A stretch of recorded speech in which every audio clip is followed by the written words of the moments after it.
राजा उपरिचय एक महान प्रतापी राजा था। वह बड़ा धर्मात्मा और बड़ा सत्यव्रती था। उसने अपने तप से देवराज इंद्र को प्रसन्न करके एक विमान और न सूखने वाली सुंदर माला प्राप्त की थी। वह माला धारण करके विमान पर बैठकर आकाश में परिभ्रमण किया करता था। उसे आखेट का बड़ा चाव था। वह प्रायः वनों में आखेट के लिए जाया करता था।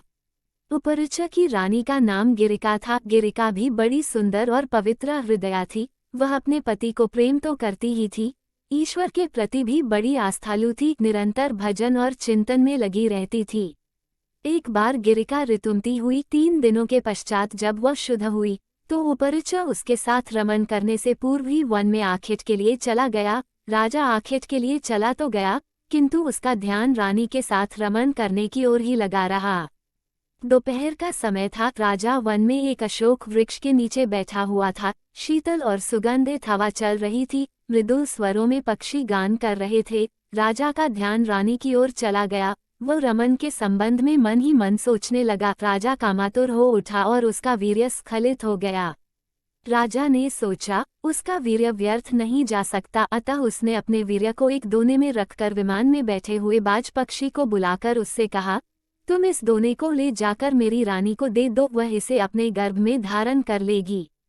बाज दोने को मुख में दबाकर राजा के भवन की ओर उड़ चला। वह यमुना नदी के ऊपर से उड़ता हुआ चला जा रहा था। सहसा एक दूसरे बाज की दृष्टि उस पर पड़ी। इसने सोचा, यह अपने मुख में खाने की कोई वस्तु दबाए हुए है, अतः उसने उस बाज पर आक्रमण कर दिया।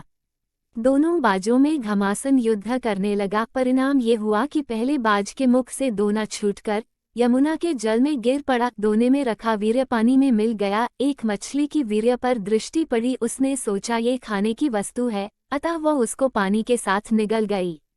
फलत मछली गर्भवती हो गई। दासराज नामक मल्लाह को वह मछली शिकार में मिली। जब उसने मछली के पेट को बीचों बीच से काटा तो उसके पेट से एक बालक और एक बालिका निकली। दासराज ने दोनों को उपरिचय को भेंट कर दिया। उपरिचय ने बालक को तो अपने पास रख लिया, पर बालिका को दासराज को लौटा दिया। दासराज उस बालिका को अपने घर ले जाकर उसका पालन पोषण करने लगा।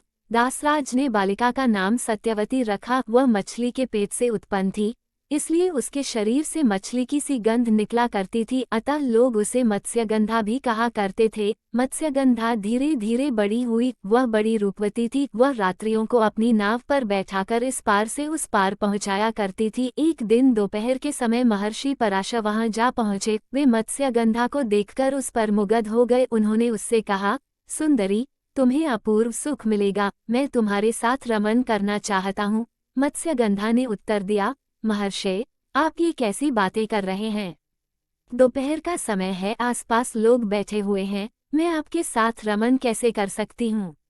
पराशर जी ने योग शक्ति से चारों ओर कोहरा पैदा कर दिया और बोले, अब हमें कोई नहीं देख सकेगा, तू निश्चिंत होकर मेरे प्रस्ताव को स्वीकार कर ले। मत्स्यगंधा पुनः बोल उठी, महर्षि, मैं कुमारी हूँ, पिता की आज्ञा के अधीन हूँ। आपके साथ रमन करने से मेरा कौमार्य नष्ट हो जाएगा, मैं समाज में लांछित बन जाऊंगी। पराशर जी ने उत्तर दिया, तुम चिंता मत करो, मुझसे रमन करने के पश्चात भी तुम्हारा कौमार्य बना रहेगा। गर्भवती होने पर भी गर्भ का चिन्ह प्रकट नहीं होगा। मत्स्यगंधा फिर बोली, एक बात और, मेरे शरीर से मछली की सी गंध निकलती है, आप मुझे वरदान दे कि वह गंध के रूप में बदल जाए और 4 कोस तक फैली रहे। पराशर जी ने तथास्तु कह दिया। फलत मत्स्यगंधा के शरीर से कस्तूरी की सी गंध निकलने लगी। वह गंध 4 कोस तक फैली रहती थी, अतः अब वह योजनगंधा भी कही जाने लगी। पराशर जी ने मत्स्यगंधा के साथ रमन किया। उनके साथ रमन के फलस्वरूप वह गर्भवती हुई। समय पर यमुना के द्वीप में एक बालक ने उसके गर्भ से जन्म लिया। वह बालक जन्म लेते ही बड़ा हो गया।